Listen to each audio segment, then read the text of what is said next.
This is The Intruder 2019. Spoiler alert, while I'll share my take on the film, watching it yourself is always the best experience. Link to the movie is in the description. After Mike accidentally ruins Annie's surprise party for Scott, the couple heads to the suite. Scott pretends to be shocked when everyone pops out to celebrate. The party is for Scott's huge achievement, closing a massive deal and officially becoming the top earner at his company. Later, as they spend some alone time, Scott asks Annie if she's still serious about moving to Napa to escape the city. When she confirms, they take a road trip to check out a potential home. At the property, they meet Charlie Peck, who is casually shooting a deer in the backyard. The encounter unnerves Scott and Annie, but Charlie quickly shifts gears and starts showing them around the house. Annie immediately falls in love with the place, but Scott can't get past the outdated decor and the sheer number of guns. Personally, I think old items tell their own story, but Scott's focus is elsewhere. Charlie explains that hunting is common in the area, and having rifles is standard practice, especially in a location like this. If he didn't have any guns, now that would be strange. When they go upstairs, Scott complains about the wallpaper and the house's outdated style. Charlie replies, "Whoever buys the house will make it their own." After the tour, Annie leaves Scott to discuss the price with Charlie. Hearing that it's $3.5 million, Charlie suggests that if Scott can't afford it, he shouldn't even be looking in Napa. Annoyed, Scott decides to walk away. But as they're driving off, Charlie changes his tune. He offers to throw in all the furniture and equipment, knocking $200,000 off the price. Charlie insists that he's very particular about who buys the house and truly wants them to have it. Annie persuades Scott, and the deal is struck. They move in a week later. On moving day, the movers unload boxes while Charlie lingers in the house, taking one last wistful look before finally handing over the keys. Later that night, Scott and Annie head straight for the kitchen, deciding to break in their new home on the kitchen island, of all places. I mean, wouldn't the backyard or staircase be a better choice? What do you think? That evening, Mike and Rachel join them for dinner. Scott tells the story of their first encounter with Charlie, which everyone finds hilarious, except Mike, who seems uneasy. Later, Mike steps outside to relieve himself and hears faint footsteps in the brush. When no one answers his calls, he tosses his cigarette and returns inside. The next morning, Mike notices a cigarette burn on his car seat that wasn't there before. The next day, while Scott is at work, Annie spots Charlie mowing the lawn.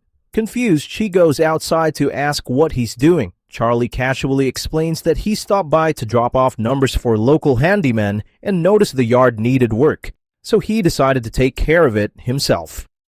That evening, Scott finds out Annie invited Charlie to Thanksgiving out of pity for his loneliness. On Thanksgiving, Charlie arrives with pies and compliments the couple on the changes they've made to the house. However, his mood subtly shifts when he notices the family tapestry has been replaced with modern art. Though he doesn't say anything outright, his frustration is evident. Soon after, Mike and Rachel arrive for dinner, but the tension in the house is impossible to ignore. Him on how the houses worth living in have integrity.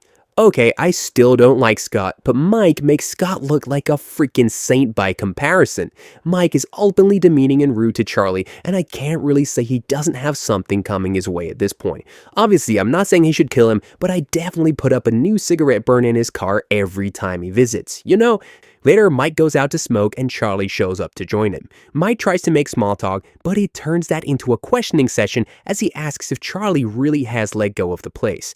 That night, after Charlie leaves, Mike explains his theory of Charlie keeping an eye on them from the woods. He makes a bet with Scott that they'll find evidence of Charlie in the woods right now, and they head out to investigate. After they follow a path for a while, they come to a road where a car is parked. As they shine their lights on it, the driver starts the car and backs away. The following day, Scott's people come out to install cameras on the house, and Charlie pops up to tell the guy to stop drilling holes in his house. I'd say this is more than just letting go of the past. glass. There's probably a screw or two loose here if he's claiming the house like that right in front of the man that paid him $3.3 million. I'd say Scott has earned the right to call it his house now. Charlie tries to make Scott believe that he saw high school kids chilling in the woods the night before, but Scott assures him that he's gonna do whatever he has to do to protect Annie. Charlie tries to tell him to get a gun then, but Scott explains how he lost his brother to a shooting when he was a kid. After this, Charlie leaves.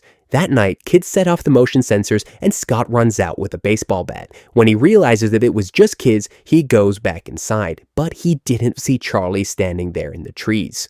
Later on, Scott and Annie come home with the Christmas tree, and Charlie is in the shed with a gun. Scott confronts him, and Annie starts to question if he really wants to be there. A couple of days later, Charlie shows up again while Annie is decorating, and he tries to explain that he tried to call Scott, but his mailbox is full. Annie feels sorry for him, and she thinks that he means well, so she asks him if he wants to help. I feel like if Annie had just moved there on her own, this whole transition could have been a lot smoother. Obviously, Charlie is really gonna lose it here soon, but Scott and Mike are definitely catalysts in this instance. Definitely still Team Annie so far. After Annie gets a text from Scott that says he'll be late because he's working, she decides to call him.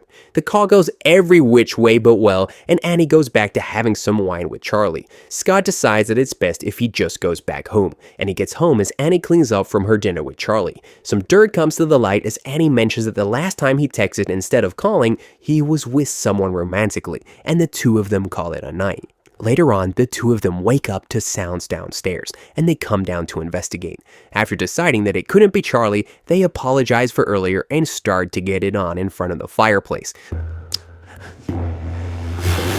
Charlie is just standing there watching them. How can you be so oblivious to your surroundings? He's not even hiding. You couldn't even walk past the dude if you tried to.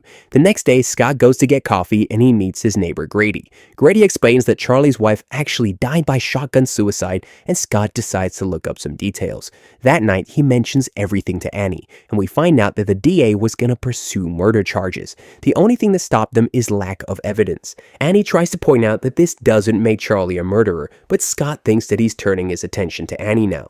They decide to go into town to have a dinner date, but afterwards, Scott decides to check in on Charlie at the hotel to make sure he's still there. Scott is definitely a little drunk, and he makes it very clear that he doesn't want Charlie coming around ever again. After making a little public scene, Annie takes Scott away and they leave Charlie at the bar. I will definitely say that Dennis Quaid's performance in this movie is one of the best I've seen him do. He plays the role perfectly, and I'm not entirely sure if that's a comforting thing. The next morning, Scott goes for a morning jog and Charlie runs him off the road. Scott doesn't really see who did it, but he wakes up in the hospital. They determine that there's nothing really wrong with him, but they decide to keep him overnight still. Annie goes home, but Scott calls Mike to explain that he feels like Charlie did it. He asks Mike to get a friend in IT to look up everything possible on Charlie and his family. Back at the house, Annie soaks in the bathtub and she hears the door close downstairs. Quickly throws on a robe to investigate, but gets startled when Charlie knocks on the door. He's brought her a pizza, mentioning that he heard about Scott being in the hospital. Charlie compares it to the time his wife was hospitalized with cancer. As he turns to leave, Annie, feeling lonely and sympathetic, invites him in. Okay, while I'm all for Team Annie, she's the only genuinely decent person here. Later, Mike visits Scott in the hospital and shares details about Charlie's charges for tax evasion and other offenses. Scott asks Mike to drive by the house to check on Annie. When Mike does, he notices Charlie is inside with her. As Charlie goes to fetch more wine, he spots Mike lurking in the bushes and chases after him. Annie tries calling Scott to tell him what's happening, but he's fast asleep. When Charlie catches up to Mike, he pretends to act friendly, though it's hard to believe given he's holding an axe. All I have to do is get rid of Scott, Charlie mutters. Finally, we've reached the part of the movie we've all been waiting for. The story plays with the "is he crazy or not" angle, but we knew this was inevitable. When Charlie returns to Annie, he fakes an injury, claiming he twisted his ankle. Annie removes his boot to check, confirming he's fine before helping him put it back on and sending him away. The next day, Charlie sneaks into the house while Annie is showering. His creepy little spying session is interrupted by a call from Scott. Scott gets a ride home, and Charlie waits for him outside. After sending Charlie away, Scott convinces Annie that Charlie isn't who he says he is and calls the police to request a restraining order. While Scott investigates Charlie's daughter, he learns she changed her name after Charlie's wife died. Meanwhile, Charlie stalks Annie in the house, making her visibly uneasy. When he finally confronts her, he confesses his love for her, leaving no doubt that things are spiraling out of control. Annie handles the situation tactfully, but knows nothing he says or does can be trusted anymore. Annie talks Charlie into leaving the house, then locks all the doors and windows downstairs. But shortly after, she hears creaking coming from upstairs. When she investigates, she discovers a hidden entrance and realizes Charlie has been secretly living in the house the entire time.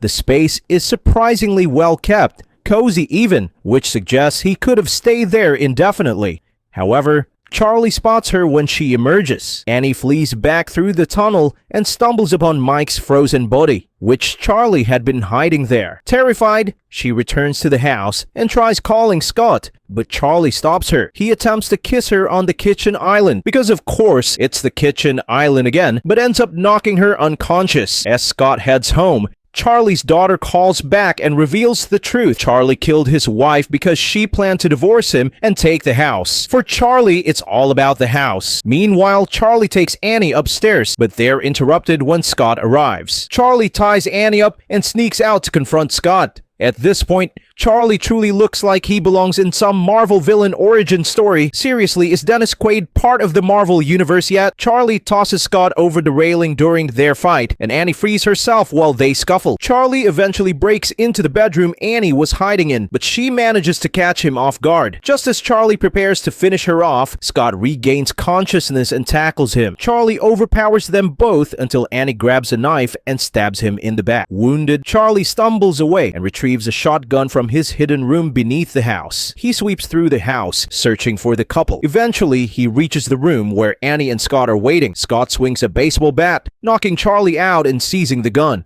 The credits roll as Scott and Annie emerge victorious. Honestly, I can't say much bad about this movie. It's not groundbreaking, and the concept has been done before, but the cast delivers solid performances that elevate the material. Whether or not you like the characters, you can't deny the actors brought them to life. Dennis Quaid's portrayal of Charlie is particularly impressive. If you haven't seen it, I recommend giving it a shot. Thank you for watching, and I hope you enjoyed the video.